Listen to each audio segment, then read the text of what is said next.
ठाकुर जी जीवन में आवेंगे,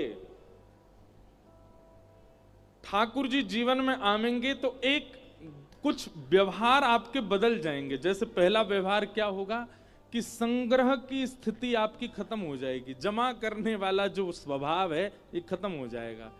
ठाकुर जी जीवन में आएंगे तो कैसे स्वभाव हो जाएगा, बांटवे वारो, देवे वारो, लुटावे वारो, उड़ावे वारो। लेकिन हाँ, ये ऐशो आराम करवे वारो नहीं कि अपने ऊपर ही खर्च कर रहा है। कैसी स्थिति आ जाएगी, कोई प्रेमी आया, आपको खूब बढ़िया उसने कोई सामग्री दे दी बहुत महंगी, तभी आपने किसी वैष्णव को, प्रिय किसी वृंदावन के रसिक को देख लिया, तो आप किंचित भी संकोच नहीं करोगे उस वस्तु को उसको देने में, उसको तुरंत दे दोगे। संग्रह का भाव खत्म हो जाएगा।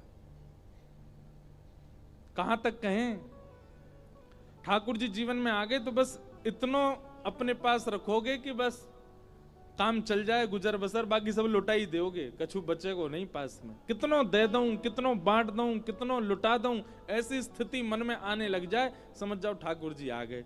और अब भी संग्रह के कहीं ना कहीं स्थिति है। अब भी यूं है कि 100 कहिए, कहीं 150 नहीं ले जाए। रिक्शा वालों कह रहे हो 20 रुपया और आप दे रहे हो 15 में ही काम चला ले भैया। अभी ठाकुर जी आए नहीं नहीं तो वृंदावन में रिक्शा वाले ने कही 50 रुपया 55 दे के आओगे। भैया यार तू 5 ज्यादा रख, ले 10 ज्यादा रख अपने पास ही। ऐसी स्थिति मन में प्रकट हो जाए, समझो ठाकुर जी आ गए। ठाकुर जी आवे को प्रथम स्वरूप है कि संग्रह का भाव खत्म हो जाए, प्रदान की स्थिति प्रारंभ हो जाए। समझो ठाकुर जी आ गए। ये ठाकुर जी के आवे को प्रथम लक्षण। बहुत सारे लक्षण, उनमें से एक लक्षण यह भी है। और सेवा करने में कभी आलस्य ना आवे, समझो ठाकुर जी आ गए। किसी रसिक की, किसी वैष्णव की, किसी ब्रजवासी की, किसी तीर्थ की, किसी धाम की, किसी मंदिर की, भगवत संबंधी किसी भी वस्तु की सेवा करने में आलस्य ना होवे। बस करने में ये लगे कि करना ही है, अब इसमें कोई किंतु परंतु विचार नहीं। अच्छा, इसमें एक बात और लागू होती है, 7 दिन हापुड़ में कथा हो रही है तो 7 दिन के लिए तो सबके अंदर एक उत्साह आ जाता है, उस उत्साह में सब लोग सेवा कर ही देते हैं। पर 7 दिन के बाद कभी कोई वैष्णव ब्रजवासी अगर हापुड़ आवे और उस समय आपके अंदर वो उत्साह नहीं है तो उसको टेम्पररी समझना, जो 7 दिन तक था, लेकिन वो सदैव बना रहे। जैसे ही पता चल गई कोई ब्रजवासी हमारे हापुड़ में आए हो, कोई वैष्णव आए हैं, तुरंत उत्साह मन में हो कि हम उनसे पूछ के आए कोई सेवा की आवश्यकता, कछु हम उनकी प्रसादी की व्यवस्था करें, उनके कछु व्यवस्था, मतलब सेवा में आलस्य ना होना। और केवल रसिक ब्रजवासी आदि नहीं, कोई भी असहाय व्यक्ति, मतलब देख करके उसकी सेवा की इच्छा प्रकट हो जाना, यह भगवत प्राप्ति का दूसरा लक्षण है। ठाकुर जी जीवन में आते हैं तभी सेवा भाव प्रकट होता है चित्त में, नहीं तो आलसी हैं हम, तो महा आलसी। कहीं ना कहीं इन बातों से यह भी समझते रहिएगा कि संग्रह की, जैसे सेवा के स्वभाव है तो मतलब ठाकुर जी आ गए, बांटवे की स्थिति है तो समझो ठाकुर जी आ गए। पर कहीं ना कहीं यह भी विचार करना है, इसके विपरीत जो है, अगर आलस्य बहुत ज्यादा है जीवन में और संग्रह की बहुत ज्यादा स्थिति है तो यह भी समझना है कि ठाकुर जी बहुत दूर हैं अभी हमसे। अपने स्वभाव को परखिए, हम कहां हैं। और तीसरी बात एक और बता दूं, जबरदस्ती मत कर देना। आज जा रहे हैं, रास्ता में उड़ाते ही जा रहे हैं, पैसा ले भाई तू भी ले, महाराज जी कह रहे थे बांटवे से ठाकुर जी आ जाए। नहीं, सुनकर के नहीं करना, आपका स्वभाव ही बन जाए।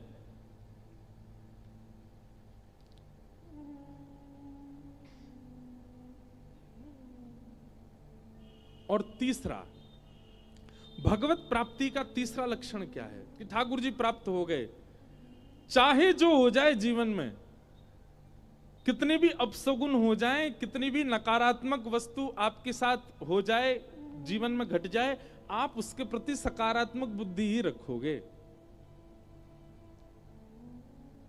किसी काम के लिए दिल्ली गए और वो काम नहीं हुआ तो लोग बाकी, आज पता नहीं सुबह किसका मुख देखा था मैंने, उसके प्रति नकारात्मक भाव रखते हैं। उसके प्रति अपशगुन का भाव रखते हैं। पर ठाकुर जी से संबंध जिसका होता है ना, वो क्या, गए दिल्ली कोई काम नहीं बना, ठाकुर जी शायद चाह रहे हैं अभी सही समय नहीं है, जब सही समय आवेगा तो काम बन जाएगा। इधर देखो, इधर देखो, सिड्डी से उतरे नीचे, रिपट गए, पाम में लग गई, 2 महीना के काजी महाराज बिस्तर में चले गए। अब नकारात्मक बुद्धि वाला व्यक्ति तो सोचेगा पता नहीं क्या मैंने क्या किया होगा, मेरे जीवन में पता नहीं कौन से नक्षत्र ग्रह खराब चल रहे हैं जो मैं गिर गया, 2 महीना बेड रेस्ट पे चला गया। पर सकारात्मक बुद्धि वाला क्या सोचेगा, ठाकुर जी कह रहे हैं तू बहुत डोले, माने ना है ने को आराम ना करे, चल या बहाने आराम करेगो। अब ठाकुर जी आराम करवा रहे हैं। मतलब आपकी विचारधारा कभी गलत के प्रति जाती ही नहीं है। किसी व्यक्ति से बहुत घनिष्ठ संबंध था और किसी कारण से वो संबंध टूट गया, तो ठाकुर जी शायद चाह रहे हैं कि वो व्यक्ति शायद मेरी भक्ति में कभी बाधा बनेगा, इसलिए ठाकुर जी ने दूर कर दिया। हर स्थिति, हर स्वभाव, हर परिस्थिति को आप ठाकुर जी से जोड़ के और अपनी किसी अच्छाई के भाव में ही सोचने लग जाओ। ये तीसरा कारण है कि ठाकुर जी जीवन में आ गए।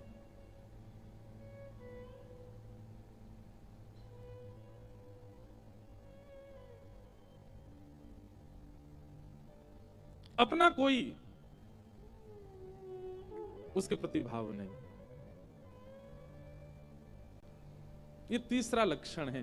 ठाकुर जी के जीवन में बहुत लक्षण है, अब कोई है किसी के पास तो लिखते जाओ। एक लक्षण कैसा है, सहज ही ध्यान बनने लग जाए। आपको जरूरत नहीं पड़ती है कि मुझे स्पेसिफिक समय, स्पेसिफिक आसन, स्पेसिफिक वातावरण चाहिए तभी मैं ठाकुर जी को ध्यान कर पाऊंगा। नहीं, कहीं भी हैं, आप मेट्रो में जा रहे हैं, बस में बैठे हैं, घर पे बैठे हैं, हाँ हुल्ला शोर मच रहा है, कचौड़ी खा रहे हैं और आप नेत्र बंद करके ध्यान कर लो, तुरंत श्याम सुंदर अनुभव होने लग जाए। यह भी एक प्रकार का यह परिणाम, इस बात का प्रमाण है कि ठाकुर जी जीवन में आ गए।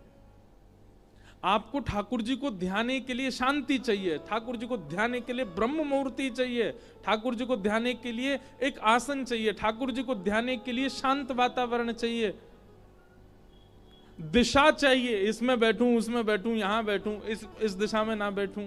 हम सत्य बता रहे हैं, अन्यथा हमारे कहने से आप बदल मत जाना, पर हम इतनी जगह कथा करते हैं, कभी आज तक हमने देख करके अपने लाल जी को नहीं बैठाया कि इनका मुख कहीं गलत दिशा में तो नहीं। सबरी दिशा ठाकुर जी की है। हां, आप विचार कर लेंगे ना बुद्धि में कि ये दिशा अच्छी नहीं है, तो निश्चित है कि उस दिशा में बैठ के कुछ करोगे तो हो ही जाएगा। और फिर जब मानते हैं तो फिर मानो तो मैं गंगा मां हूं, ना मानो तो बहता पानी। मानने पर सब चीज निर्भर करती है।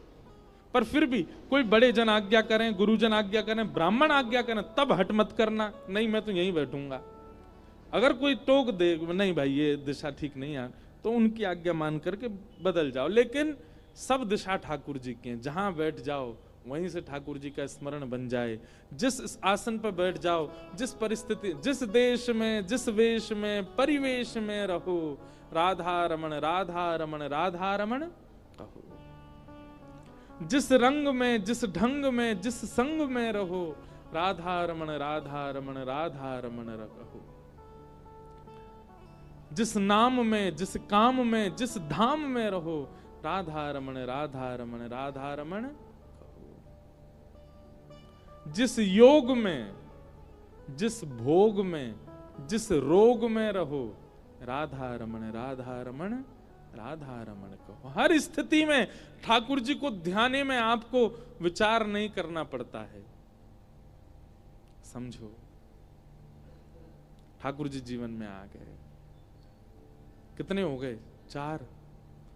एक स्वभाव है कि आपको आकृतियां अनुभव होने लग जाएं।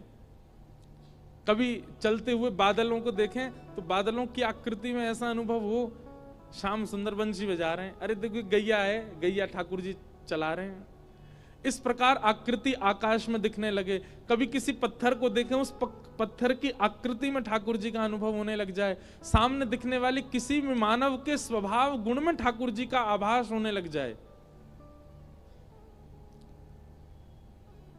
कोई बहुत लोभी व्यक्ति दिखाई दे तो मन में विचार आवे, ओहो वामन भगवान आए हैं, इनके ऊपर वामन भगवान बड़ी कृपा है, 3 पग जमीन में तीनों लोग नाप लिए।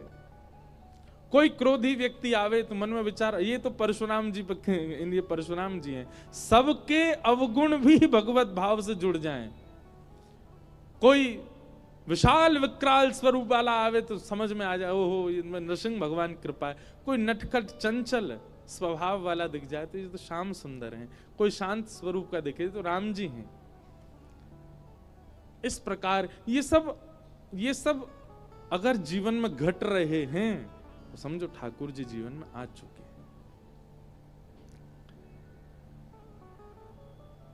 अब आज हमसे कोई मिलने आए से वो बोल रहे, महाराज जी जय जय श्री राधे में ऐसे हाथ करने चाहिए कि ऐसे करने चाहिए? मैंने कि बताओ, जो कोई पूछने की बात है? भुजा उठनी चाहिए, अब ऐसे उठे इसमें क्या दिक्कत है? इतनी ज्यादा असमंजस नहीं होनी चाहिए। वैष्णव जीवन जब होता है, ठाकुर जी जीवन में आते हैं तो आप बहुत सारी असमंजसों से बाहर आ जाते हैं। ज्यादा बुद्धि जो है वो प्रश्न नहीं प्रकट करती है, आपको उत्तर अपने आप सहज ही मिलने लग जाते हैं। ये सब प्रमाण है कि ठाकुर जी जीवन में आ गए।